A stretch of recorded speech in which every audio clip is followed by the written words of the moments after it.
Bienvenue dans les chroniques de la Charente inférieure.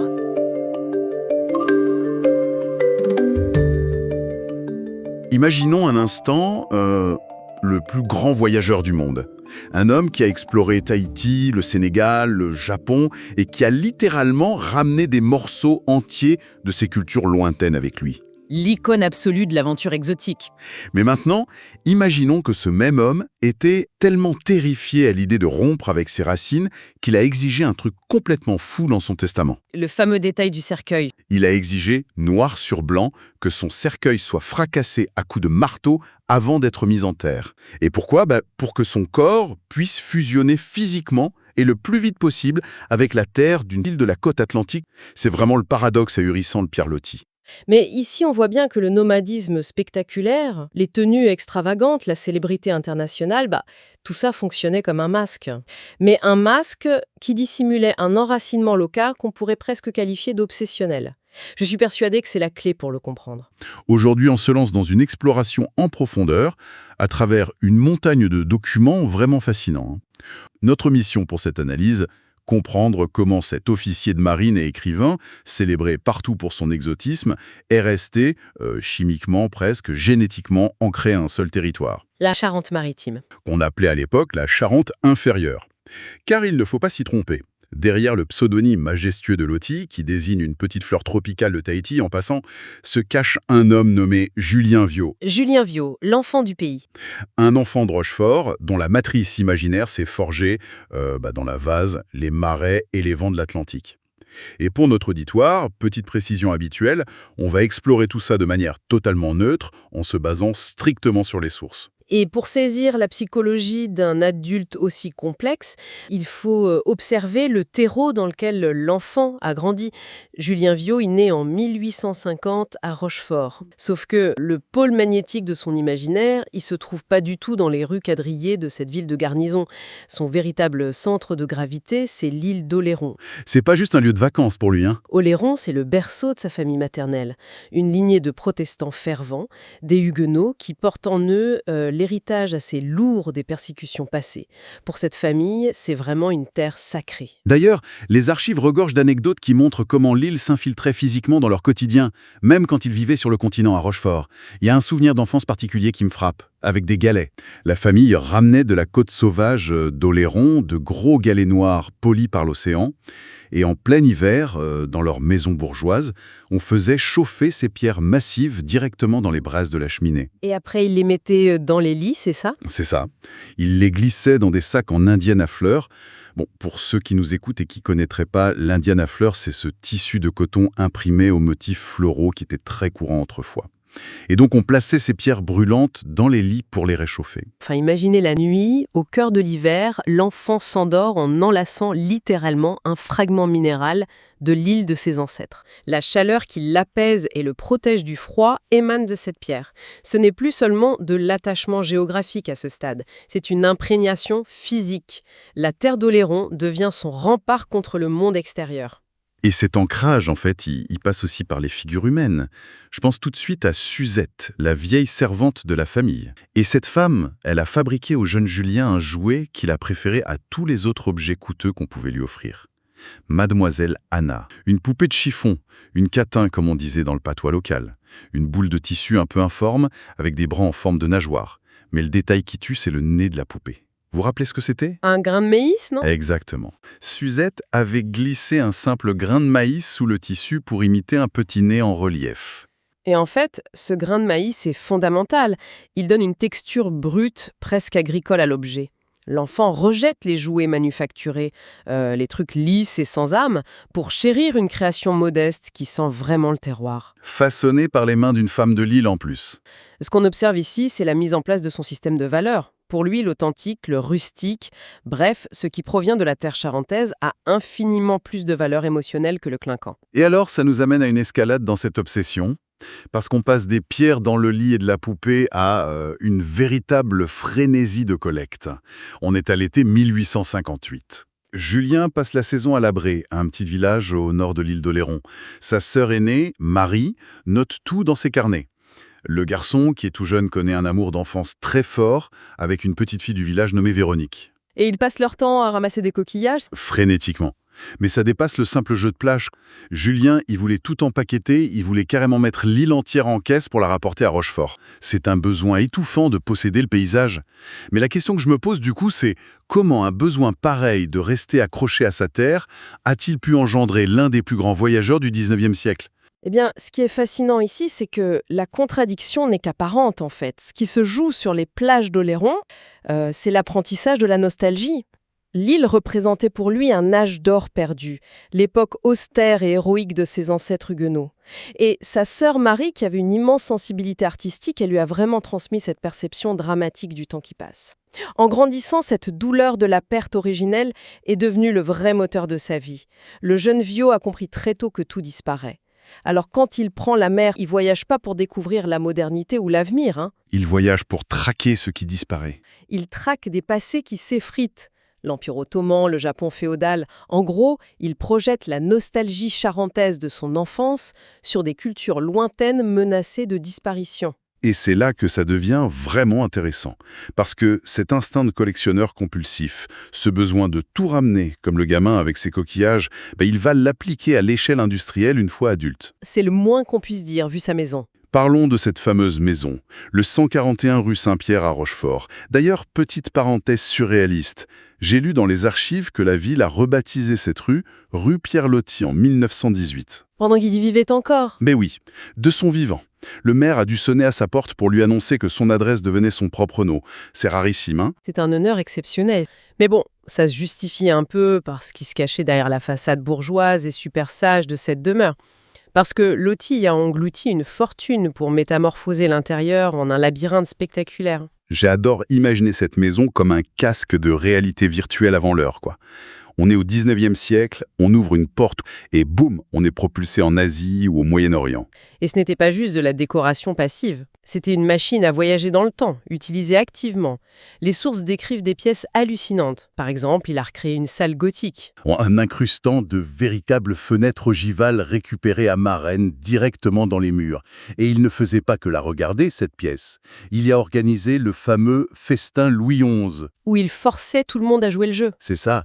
Il forçait ses invités à se costumer et à parler en vieux français toute la soirée. Ensuite, vous aviez le salon turc.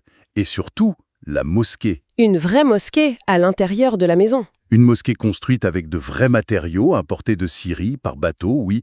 Il y a même abrité la stèle funéraire d'Asiadé, son grand amour. En fait, il repoussait la réalité provinciale à grands coups de mise en scène frénétique. Cette notion de mise en scène, elle est cruciale en fait. Loti ne rapportait pas des bibelots ou de simples souvenirs de voyage. Il arrachait littéralement des morceaux du monde pour les greffer sur sa maison natale. C'est une démarche d'appropriation totale. Il ramenait le monde chez lui. Et le contraste devient vertigineux quand on pénètre, au milieu de tous ces décors de théâtre grandioses, dans l'espace le plus intime de l'écrivain, sa propre chambre. Après les stucs syriens et les armures gothiques, franchement, on s'attend à une chambre digne d'un sultan, quoi. Et là, c'est le choc. C'est le choc absolu. Une cellule monacale, ou plutôt le poste d'équipage le plus spartiate d'un navire militaire. Des murs blanchis à la chaux, un petit lit en fer incroyablement étroit et dur, quelques symboles chrétiens. Il n'y avait pas des haltères aussi ? Si, des haltères pour faire de la gymnastique et une épée. Et c'est tout. C'est le dépouillement le plus total. Mais attendez, il y a pire.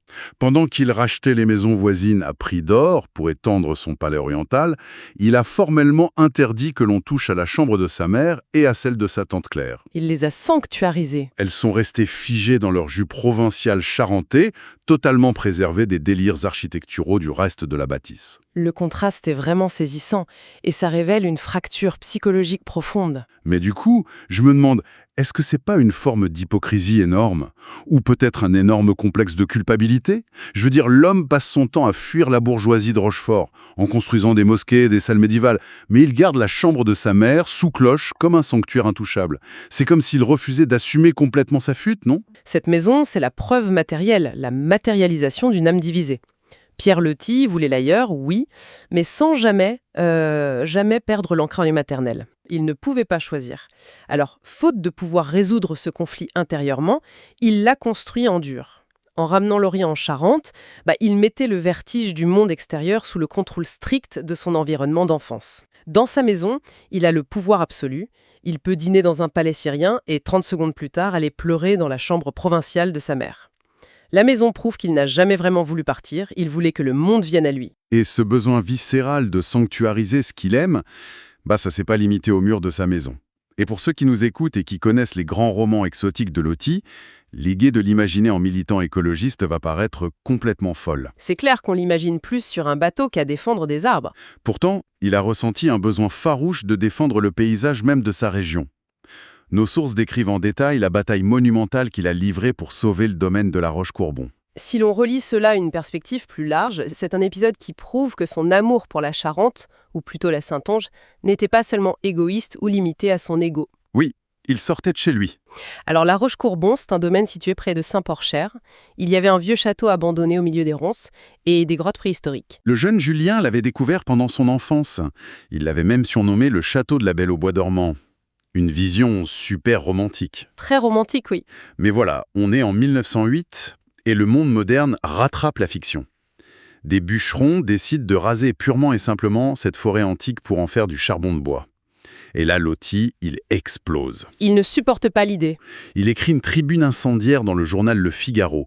Il lance un cri de détresse retentissant pour sauver les arbres et les vieilles pierres. Le retentissement est énorme et au final, en 1920, un industriel de la région, Paul Chénereau, finit par racheter le domaine pour le sauver. Il va même aménager de magnifiques jardins à la française sur pilotis. C'est vrai que l'intervention de Loti est fondatrice pour la notion de sauvegarde du patrimoine. C'est un précurseur. Mais j'avoue que quelque chose m'échappe. Loti a vu des civilisations entières s'effondrer. Il a pleuré la chute de l'Empire ottoman dans ses livres, il a vu la fatalité écraser les cultures à l'autre bout du monde. Oui, avec une sorte de mélancolie esthétique. Il l'acceptait presque. Et soudain, pour quelques arbres et un vieux mur en ruine en Charente, il part en croisade, remue ciel et terre, interpelle la France entière. Pourquoi cette différence de traitement ? Parce que l'échelle émotionnelle n'est absolument pas la même. Assister à la décadence des palais du Bosphore, c'est un spectacle tragique, certes, mais Loti n'en est que le témoin. Ça ne le touche pas dans sa chair. En revanche, les odeurs de thym et de marjolaine des bois de la Limoise, c'est-à-dire la forêt de son enfance autour de La Roche-Courbon, elles sont constitutives de son identité. Laisser les bûcherons raser cette forêt, c'était pas juste perdre un joli paysage pour lui. Et c'était perdre une partie de lui-même. C'était amputer Julien Viaud. C'était acter la mort définitive de sa propre innocence. Sauver ce château, c'était sauver la géographie de sa propre enfance. La seule chose qui le rattachait encore au passé. Il pouvait laisser l'Orient s'effondrer, mais il refusait de laisser disparaître sa propre cartographie. Et cette obsession de maîtriser son environnement jusqu'à la racine, elle nous mène tout droit au dernier chapitre de son existence. Et franchement, si l'on a été impressionné par la théâtralité de sa maison, c'est rien.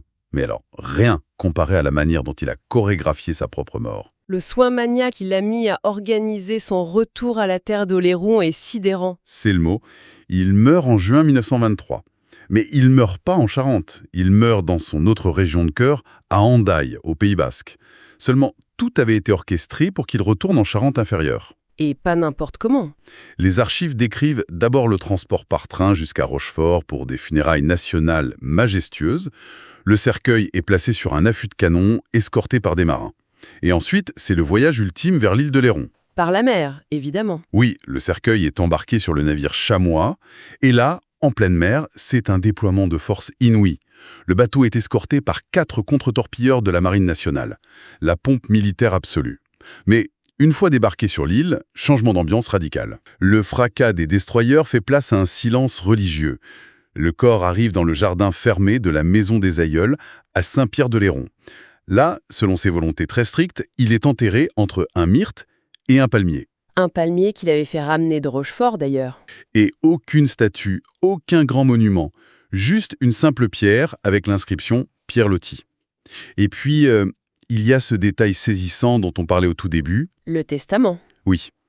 Il a exigé par testament que le fond de son cercueil soit défoncé avant d'être descendu dans la fosse. C'est son propre fils, Samuel, qui a dû accomplir cette tâche. Il a fracassé le bois pour que le corps de son père se mélange plus vite à la terre de l'île. Je trouve ce contraste étourdissant. La pompe militaire d'un côté et le dépouillement absolu de ce cercueil brisé de l'autre. Alors, que signifie tout cela ? Eh bien, ce dernier acte résume parfaitement l'homme. C'est le triomphe ultime de Julien Viaud sur Pierre Loti. C'est-à-dire? Il accepte la gloire de Pierre Loti, l'académicien, les honneurs nationaux, mais au moment de sceller l'éternité, il exige que son enveloppe charnelle redevienne Julien Viaud. En faisant défoncer ce cercueil, il s'assure d'être littéralement, chimiquement absorbé par la terre de ses ancêtres huguenots. Il s'assure ainsi que personne, jamais, ne pourra l'arracher à son île. Si l'on rassemble toutes les pièces de ce puzzle, des galets brûlants dans les lits de Rochefort jusqu'au cercueil défoncé du jardin, la synthèse est claire. L'homme aux 1000 visages exotiques, c'était en fin de compte un pur produit de la Charente-Maritime. Ses voyages et ses excentricités n'étaient que l'écorce d'un arbre dont les racines n'ont en fait jamais quitté Rochefort et Oléron. On a un homme qui a passé sa vie entière à fuir vers les coins les plus reculés du globe, mais il a dépensé autant d'énergie à rapporter ces contrées lointaines dans sa maison d'enfance pour finalement exiger de fusionner avec une petite île française. La vraie question à se poser, Loti a-t-il vraiment voyagé pour découvrir le monde? Ou a-t-il voyagé uniquement pour se prouver que le seul endroit au monde qui méritait de le posséder, c'était son point de départ? Le voyage n'était-il pour lui qu'un immense, un sublime détour, juste pour rentrer chez soi? Merci à toutes et à tous d'avoir suivi cette exploration en profondeur des archives avec nous aujourd'hui. On se retrouve très vite pour décortiquer ensemble un nouveau sujet. D'ici là, gardez l'esprit curieux.